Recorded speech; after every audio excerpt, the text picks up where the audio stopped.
Hello, ഇത് നമ്മുടെ ഫാമിലിയൊക്കെയുള്ള ആദ്യത്തെ ഒരു വീഡിയോ ആണ്. ഞാൻ ഇൻസ്റ്റഗ്രാമിൽ ഇന്നലെ ഒരു Q&A ഒക്കെ ആയിട്ടൊരു ഇതിട്ടുണ്ടായിരുന്നു. അപ്പോൾ കുറച്ച് ചോദ്യങ്ങളൊക്കെ ഇങ്ങനെ ചോദിച്ചു. അപ്പോൾ അതിന് ഉത്തരം പറയാണ് കേട്ടോ. ആദ്യം ചോദിച്ചത് മാരേജ് ലൈഫ് എങ്ങനെയുണ്ട്?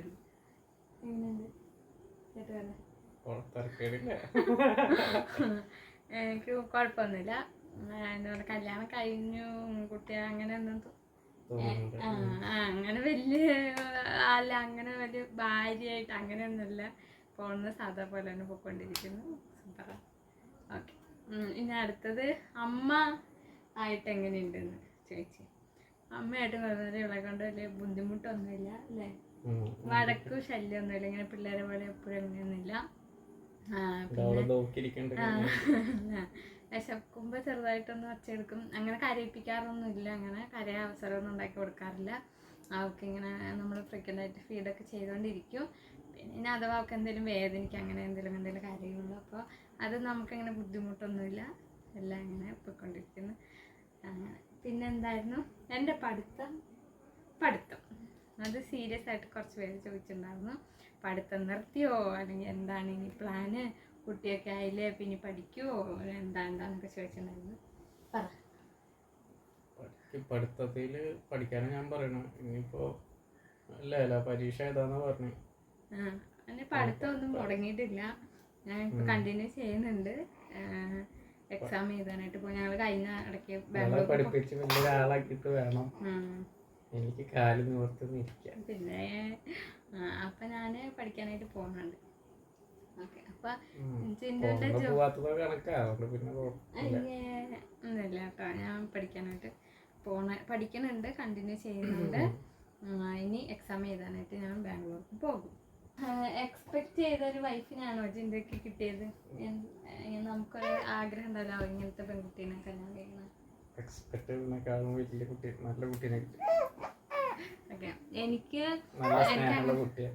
എനിക്ക് ഒരു കാര്യം മാത്രമേ ഉണ്ടായിരുന്നുള്ളൂ.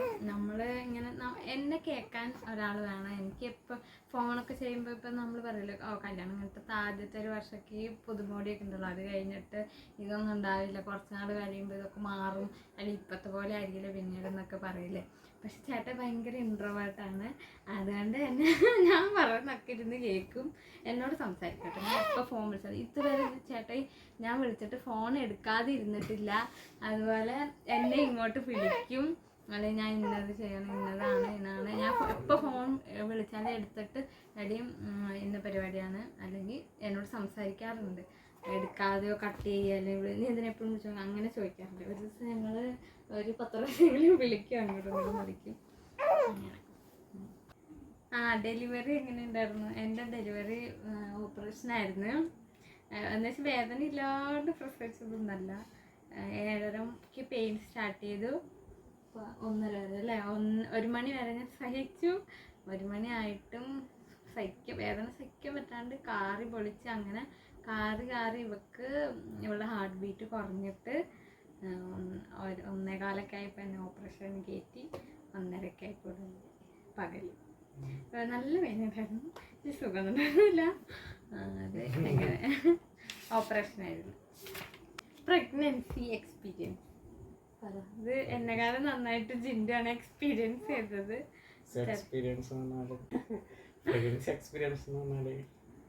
ആദ്യം കുറെ ഛർദിലായിരുന്നു. ആദ്യത്തെ ഒരു 3-4 മാസം ഭയങ്കര ഛർദിലായിരുന്നു. ഛർദിൽ കോരി പോയി. പിന്നെ ഭക്ഷണം കഴിക്കണ്ടായില്ല. ഇപ്പോൾ നമ്മളൊന്നും പറഞ്ഞിട്ട് ഭക്ഷണം കഴിക്കലാണ്. അവിടെ നിന്ന് ആൻറ്റിമാര് ഇപ്പോഴത്തെ ചേച്ചീനെ കൊടുത്തിട്ടാണ് ചീത്ത പറഞ്ഞിട്ടാണ് ഭക്ഷണം കഴിച്ചത്. ഞാൻ ആദ്യത്തെ ഒരു 2-ാം മാസമൊക്കെ ഭയങ്കര ഛർദി എന്നൊക്കെ പറഞ്ഞാൽ മണച്ച ഛർദി, ഒന്നും കഴിക്കത്തില്ല ഛർദി. അങ്ങനെ ഞാൻ ഒന്നും കഴിക്കാണ്ടായി ഭയങ്കര വീക്കായി ഹോസ്പിറ്റലിൽ പോയി ട്രിപ്പൊക്കെ ഇടണം അങ്ങനെയൊക്കെ ആയിരുന്നു. അപ്പോൾ ആകെ പിന്നെ കഴിച്ചുകൊണ്ടിരുന്ന ഓട്സ് മാത്രം കഴിച്ചൊരു സമയം ഉണ്ടായിരുന്നു. പിന്നെ എന്നെ ചേട്ടൻ ഗതി കേട്ടോ. അന്ന് ഞാൻ ക്ലാസ്സിലും പോകുന്നുണ്ട്. അപ്പം അങ്ങനെയൊക്കെ ആയിട്ട് ഞാൻ അവസാനം വീട്ടിൽ അട്ടപ്പാടിയിൽ വന്ന് നിന്ന് കുറച്ചൊന്ന് സെറ്റായിട്ടാണ് പിന്നെ തിരിച്ചൊക്കെ പോയത്. മാത്രമേ ഉണ്ടായിരുന്നുള്ളൂ. അത് കഴിഞ്ഞ് തിരിച്ചു പോയപ്പോഴും എനിക്ക് പ്രസവിക്കണതിൻ്റെ അങ്ങനെയൊക്കെ ഛർദി ഉണ്ടായിരുന്നു. പക്ഷെ ആദ്യത്തെ ആ ഒരു ഛർദി പിന്നീട് ഉണ്ടായിരുന്നില്ല. എന്നാലും ഛർദി ഉണ്ടായിരുന്നു. പിന്നെ ഇവള് ചവിട്ടാനും ചോദിക്കാനൊക്കെ പറയുമ്പോൾ അതിൻ്റെ അത് ബുദ്ധിമുട്ടൊന്നുമല്ല, വേദന അങ്ങനെ. എനിക്ക് ആദ്യമൊക്കെ എനിക്ക് ടെൻഷൻ ഉണ്ടായിരുന്നു ഇങ്ങനെ ചവിട്ടുമ്പോൾ വേദന എടുക്കുന്നുണ്ട്. ആ വേദനയൊന്നുമില്ല.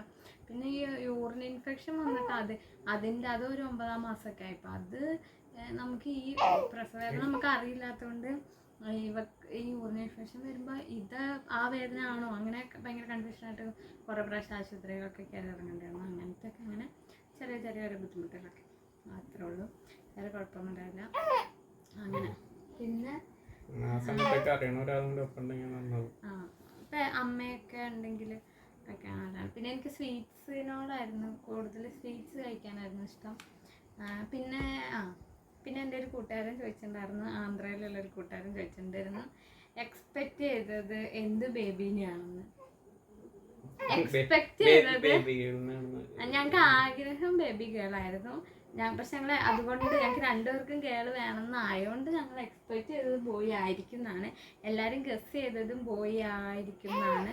വളരെ കുറച്ച് പേര് ഗേളായിരിക്കും എന്ന് പറഞ്ഞത്. പക്ഷെ ഞങ്ങളുടെ ആഗ്രഹം പോലെ തന്നെ ഞങ്ങൾക്ക് ഗേളി ബേബീനെ കിട്ടി. പിന്നെ ഞങ്ങളുടെ ലവ് മാരേജ് ആണോ അറേഞ്ച് മാരേജ് ആണോ ഇവൻ ഞങ്ങളുടെ ഫാമിലിയിലുള്ളവർക്ക് പോലും ഡൗട്ടുണ്ട് ഞങ്ങളുടെ ലവ് മാരേജ് ആണോ അറേഞ്ച് മാരേജ് ആണോ എന്ന്. അറേഞ്ച് മാരേജ് രണ്ടുണ്ട്. അതെച്ചാല് മാട്രിമണി കൂടെ പരിചയപ്പെട്ടു, മാട്രിമണിയിൽ കണ്ടു, ഇൻസ്റ്റയിൽ മെസ്സേജ് ഒക്കെ അയച്ചേ റെഡിയായി, നേരിട്ട് കണ്ടു. അങ്ങനെ വീട്ടിൽ പറഞ്ഞു. ചേട്ടൻ്റെ വീട്ടിലെല്ലാം ഓക്കെ ആയിരുന്നു. എൻ്റെ വീട്ടിലായിരുന്നു ഇപ്പം കല്യാണത്തെക്കുറിച്ചൊന്നും ആലോചിക്കാതിരുന്നത്. പിന്നെ ചേട്ടനെ കുറിച്ച് അന്വേഷിച്ചപ്പോൾ നല്ലതാണ്, നല്ല ഫാമിലിയാണെന്നൊക്കെ അറിഞ്ഞപ്പോൾ പിന്നെ പ്രൊസീഡ് ചെയ്തു. അങ്ങനെ കല്യാണം ആലോചിക്കായിരുന്നു. എൻ്റെ വീട്ടുകാരെ സംബന്ധിച്ചിടത്തോളം കുറച്ച് ഞാനായിട്ട് കണ്ടുപിടിച്ചാണ് ജിൻഡോനെ. പിന്നെ ചേട്ടൻ്റെ വീട്ടുകാർക്ക് എല്ലാം ഓക്കെ. ചേട്ടനെ കാണാൻ വന്നതും എല്ലാം ചേട്ടൻ്റെ വീട്ടുകാർ അറിഞ്ഞു തന്നെയാണ്. അപ്പോൾ അറേഞ്ച് മാരേജ് തന്നെയാണ് അല്ലേ. കല്യാണം എല്ലാവരും കൂടെ തീരുമാനിച്ച് ഓക്കെ പറഞ്ഞിട്ട് തന്നെയാണ് കല്യാണം വെച്ചത്. പിന്നെ പഠിത്തം കഴിഞ്ഞിട്ട് മതിയായിരുന്നില്ലേ കല്യാണം. ചേട്ടായിക്ക് കല്യാണം ഭയങ്കര സീരിയസ് ആയിട്ട് നോക്കിക്കൊണ്ടിരിക്കുന്ന സമയമായിരുന്നു. എനിക്കാണ് പിന്നെ കല്യാണം ഇപ്പോൾ വേണ്ട, അല്ലെങ്കിൽ ഒരു വർഷം കഴിഞ്ഞിട്ട് മതി എന്നൊരു ഇതുണ്ടായിരുന്നത്. അപ്പോൾ പക്ഷെ ചേട്ടനായിരിക്കും ചേട്ടൻ്റെ വീട്ടുകാർക്കും അപ്പോൾ കല്യാണം കഴിക്കണം എന്നായിരുന്നു. അതുകൊണ്ട് എനിക്ക് ഒരു വർഷം കഴിഞ്ഞിട്ടാണെങ്കിലും ചേട്ടന് കല്യാണം കഴിക്കണം എന്നായിരുന്നു. പക്ഷെ അവർക്ക് അത് അങ്ങനെ ഒരു ഓപ്ഷൻ ഇല്ലായിരുന്നു. ഞാൻ അല്ലെങ്കിൽ അടുത്ത ആളെന്നുള്ള ഓപ്ഷൻ അങ്ങനെ ആയിരുന്നു. പക്ഷെ എനിക്ക് ചേട്ടനെ തന്നെ കല്യാണം കഴിക്കണം എന്നുണ്ടായിരുന്നു. അപ്പോൾ അവർ പറഞ്ഞു ഇപ്പം തന്നെ ഞാൻ ഉറപ്പിച്ച് നീട്ടി ഇതൊന്നും വേണ്ടെന്ന് പറഞ്ഞപ്പോൾ നമ്മൾ കല്യാണം കഴിച്ചു. അത്രേ ഉള്ളൂ. പാവാണ്, നല്ല അതെ. നമ്മുടെ കല്യാണം എല്ലാം ചേട്ടായി ഇങ്ങനെ ആർഭാടം ഒട്ടും ഇഷ്ടമല്ലാത്ത ആളാണ്. എൻ്റെ അമ്മായിയമ്മ ഭയങ്കര സാധനമാണ് എന്നൊക്കെ അറിയില്ല. പാവാണ് അമ്മ, പാവാണ് അമ്മ. ഇവിടെ പെൺകുട്ടികളില്ലാത്തതുകൊണ്ട് ഞാനിവിടെ ഇങ്ങനെ പറന്ന് നടക്കുവാണ്. പിന്നെ കുഴപ്പമൊന്നുമില്ല. പിന്നെ കുറേ പേര് പ്രഗ്നൻസിയുടെ ടൈമിൽ എനിക്ക് ഉണ്ടായിരുന്നൊരു ബുദ്ധിമുട്ട് എന്താണെന്ന് വെച്ചാൽ എല്ലാവരും ഇപ്പോൾ കുട്ടി വേണമായിരുന്ന ആലോചിച്ചിട്ട് അത് ഭയങ്കര വിഷമമുണ്ടാക്കിയ കാര്യമാണ് കേട്ടോ. അപ്പം ഇപ്പം അത് എന്താ പറയുക, നമ്മൾ ഒരു സമയത്ത് നമ്മളും ഇങ്ങനെ കുറേ പേര് പറയുമ്പോൾ നമ്മൾ ചിന്തിച്ചു പോകും. ഞാനപ്പോൾ പ്രശ്നമാവോ പിന്നെ കുട്ടി ഉണ്ടായിക്കഴിഞ്ഞാൽ ഇവളുടെ മുഖത്ത് നോക്കുമ്പോൾ ഞാൻ അങ്ങനെ ചിന്തിച്ചല്ലോ എന്നൊക്കെ നമുക്ക് പിന്നെ വിഷമാകും. അപ്പം അങ്ങനെ ആരോടും പറയാതിരിക്കുക. പിന്നെ കുട്ടിയുടെ പേരാണ് ജാന തെരേസ. കുട്ടിയുടെ പേര് എന്ത് പേരാണ്, ആരാണ് പേരിട്ടത് എന്നൊക്കെ കുറേ പേര് ചോദിച്ചത്. അത് ചേട്ടായാണ് പേരിട്ടത്. അപ്പോൾ ഞാൻ പറഞ്ഞില്ല, എല്ലാവരും പറയായിരുന്നു ഇപ്പോൾ കുട്ടി വേണോ അല്ലെങ്കിൽ അങ്ങനെയാണോ, ആലോചിച്ചിട്ട് മതിയായിരുന്നില്ലേ, നിങ്ങൾ അൺഎക്സ്പെക്റ്റഡ് ആണ്, പ്ലാൻഡ് അല്ലേ അപ്പോൾ അങ്ങനെ കുറേ ചോദ്യങ്ങൾ വന്നിട്ടുണ്ടായിരുന്നു. പരീക്ഷ അല്ല എക്സാം കഴിഞ്ഞിട്ട് മതിയായിരുന്നില്ലേ എന്നൊക്കെ. അപ്പോൾ ആ സമയത്ത് ആകെ ഒരാൾ പറഞ്ഞു, ചേട്ടായി മാത്രമാണ് എൻ്റെ അടുത്ത് പറഞ്ഞിട്ടുണ്ടായിരുന്നത്, സാരമില്ല എന്ത് വന്നാലും നമുക്ക് നോക്കാമെന്ന്. അപ്പോൾ കുട്ടി ഉണ്ടായി കഴിഞ്ഞ് വരുമ്പോൾ ചേട്ടായി പറഞ്ഞു ഞാൻ പേരിടാം, അതിനുള്ളൊരിത് എനിക്ക് തരണം, പേര് ഞാൻ കണ്ടുപിടിച്ചോളാം എന്ന് പറയുമ്പോൾ ഞാൻ ചേട്ടായത് പറ്റില്ല എന്ന് പറയുന്നതിനോട് എനിക്ക് അത്ര ഇത് തോന്നിയില്ല. അപ്പോൾ പേരിടാനുള്ള ഇത് ഫുള്ള് ഞാൻ ചേട്ടായിക്കാരന് കൊടുത്തിട്ടുണ്ടായിരുന്നു. ഞാൻ ഒരു പേര് ഞാൻ സജസ്റ്റ് ആണൊന്നും ഞാൻ പറഞ്ഞിട്ടുണ്ടായിരുന്നില്ല. ചേട്ടാ ഈ പേരെന്ന് പറഞ്ഞു, ഞാൻ ഓക്കെ എന്ന് പറഞ്ഞു.